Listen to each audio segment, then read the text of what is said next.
Hi, I'm Sam De Guzman, the Program Coordinator for the Creative Solutions for Informed Decision of the Pansigadan Advocacy Cooperative.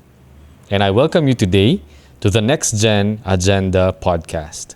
This podcast is under the CSEED program and is a component under the Pansigadan Youth Hour, which will be uploaded or aired via YouTube, Spotify, and Facebook. This podcast will be hosted today by Clevie and Baja.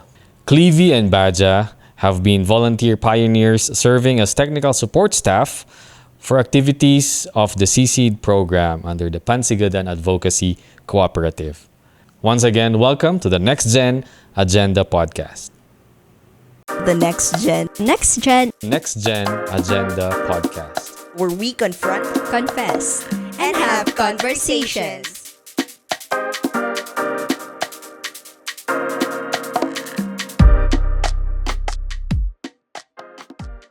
Welcome to our show, The Next Gen Agenda. Apaka-formal.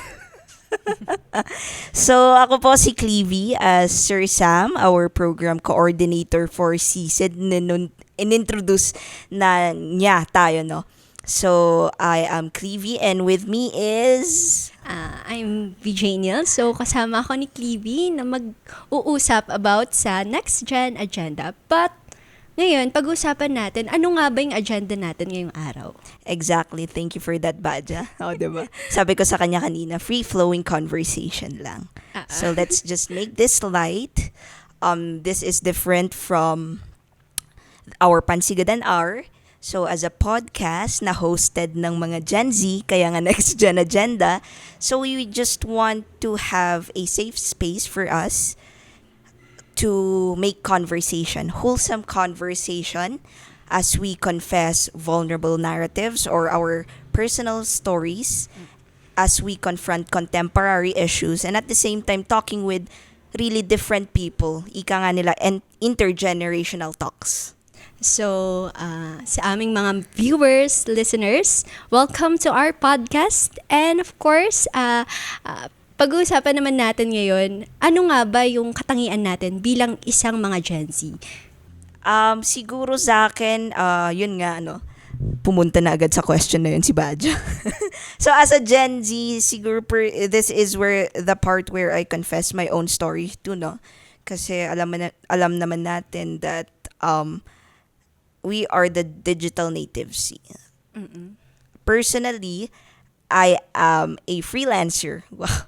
It's just a fancy word for being a freeloader sa bahay. So, sa mama at papa ko dyan, thank you so much. Dahil 1 year na po akong, after graduation, 1 year na po akong nag-freelance. But I'm really thankful because they are very understanding of what I do. And yun siguro yung isang katangian na nagdi-distinguish sa atin as a Gen Z. Well, it takes a lot of humility din, 'di ba? To say na we are a product of our own time. So, may mga ibang generation that they will not understand why we do what we do. Ikaw ba, partner? I mean, Baja. Partner! Ikaw ba, Baja? Siguro yung personal anecdotes ko, personal narratives ko. Mas nakikita ko ngayon na yung mga Gen Z, they are really progressive, right? And of course, they are socially conscious. Na I think nag-manifest din yun sa akin bilang bahagi ng Generation Z. So, if mapapansin mo during elections, right, nagvo-volunteer tayo dito, Voters Education Project, and at the same time, ano nga ba yung mga causes na malapit sa puso natin? Mas pinaglalaban talaga natin siya. So, I guess being a Gen Z, it's really about being also progressive. And at the same time, we want to break those generational traumas, generational cycles na nararanasan natin. Because we believe na hindi porket nakasanayan natin, yun na yung tama, no? We have to break that. Tapos, we have to be accountable with ourselves. Yeah. So, I think that what's make me as Gen Z. And I agree. Yeah, I agree very much.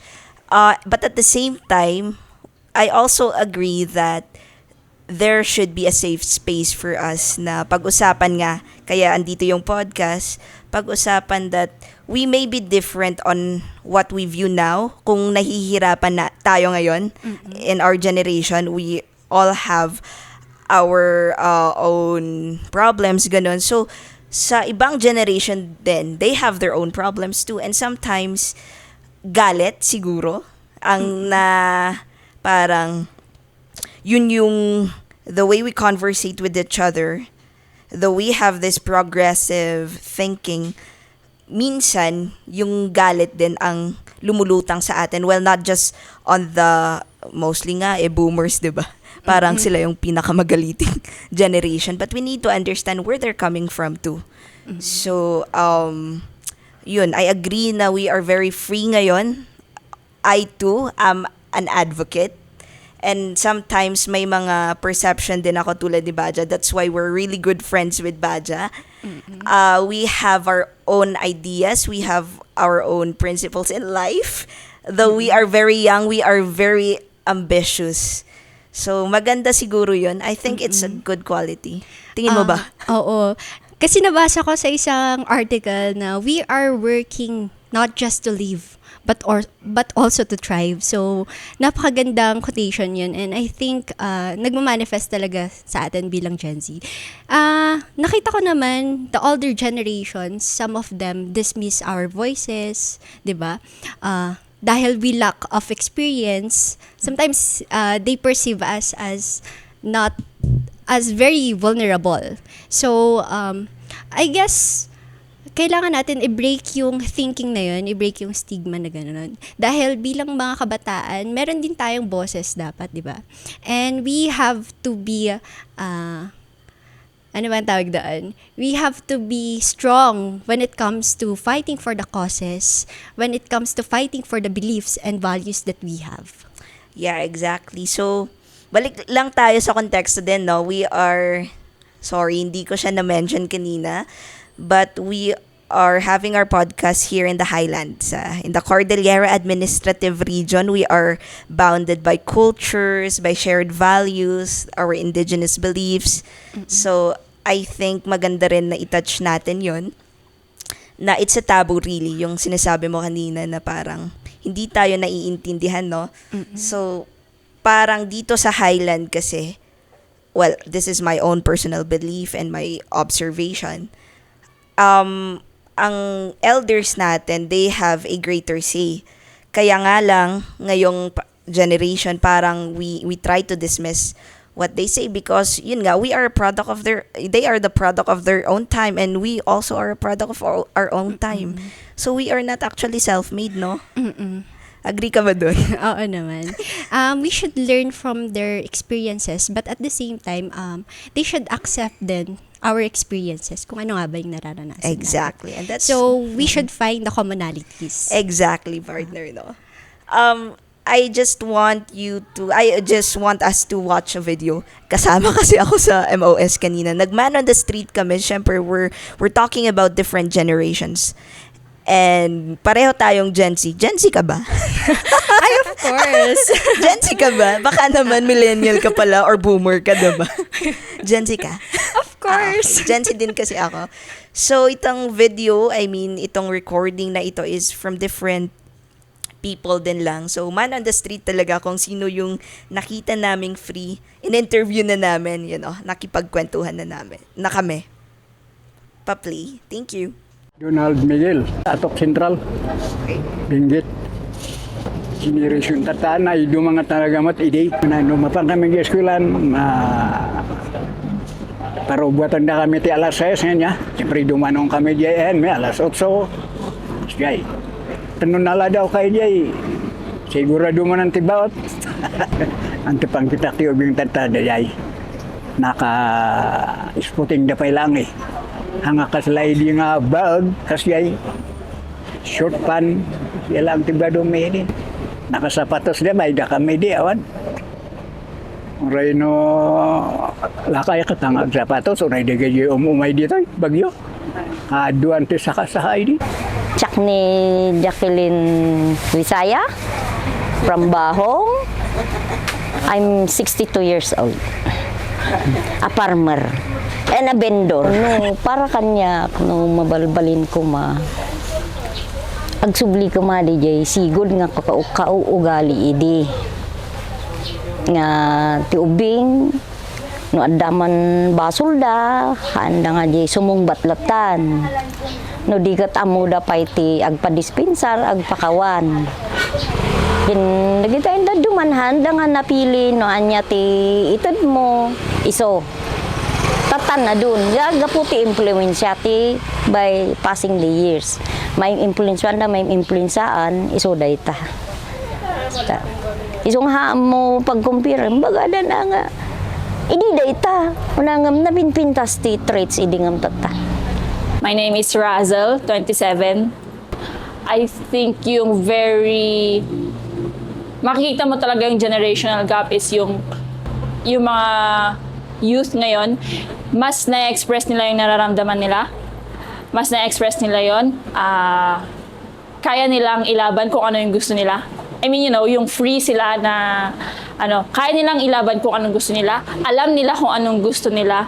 And I think the freedom that they have now is very far from, hindi man far, mas malawak lang siya. Kasi, siguro may high school, or kahit yung mga parents natin before, kunyari sa feelings, or whatever they want, kung anong gusto nila.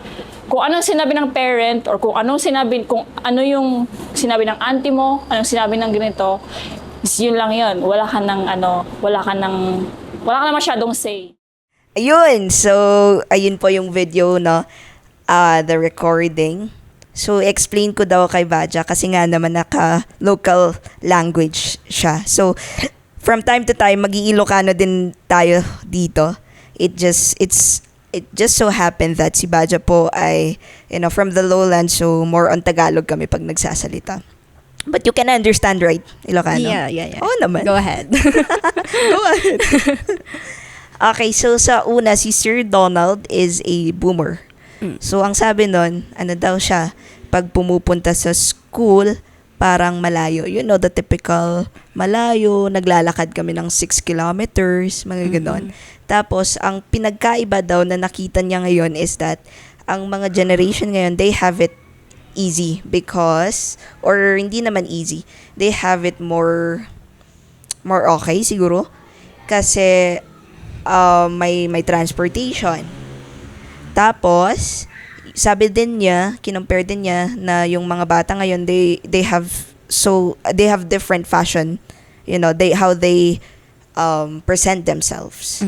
So sila noon nakachinelas lang or nakapaa lang. So ngayon daw is at least nakikita niya yung mga bata may aesthetic clothes kanan. Ayun, can you comment on that? Of course, I think we should not compare our generation. Every generation has a story to tell. And I think we should not compare your generation to this generation.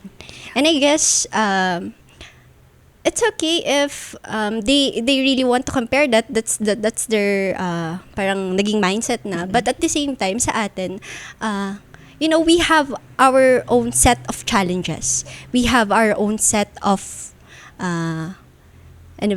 experiences na dapat hindi natin kino-compare. And that's the power of hearing those stories. Exactly. Well, that's good too. Sa next naman, thank you for that, Baja. Sa next naman, si Ma'am Jacqueline. Ang sabi naman doon, she's also from the generation boomer. Yun, mismo yung sabi mo na we can't compare kasi ang sabi daw ng mga bata ngayon is, sa generation nyo yan iba sa amin ngayon.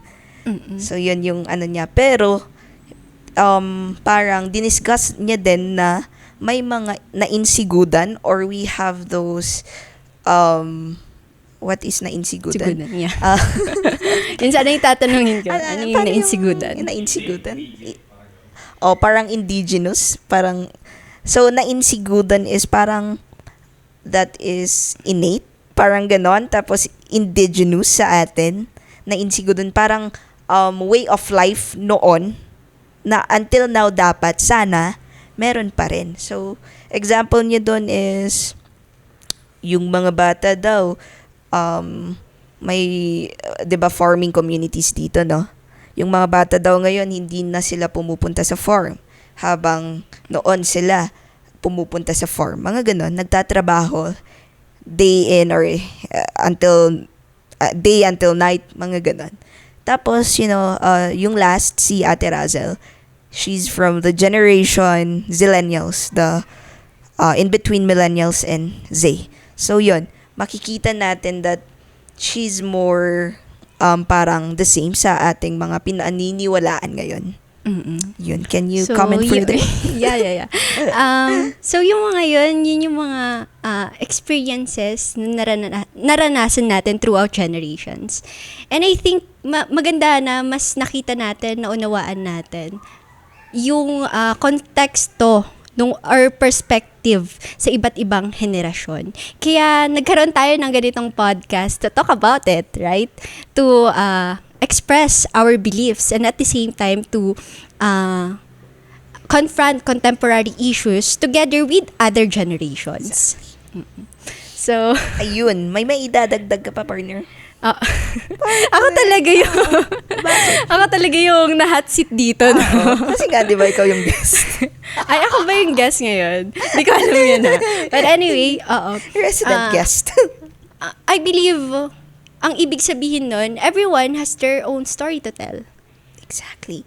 Kaya nga ang agenda natin for today is, anong kwento ng generation mo? So, or what is your generation story?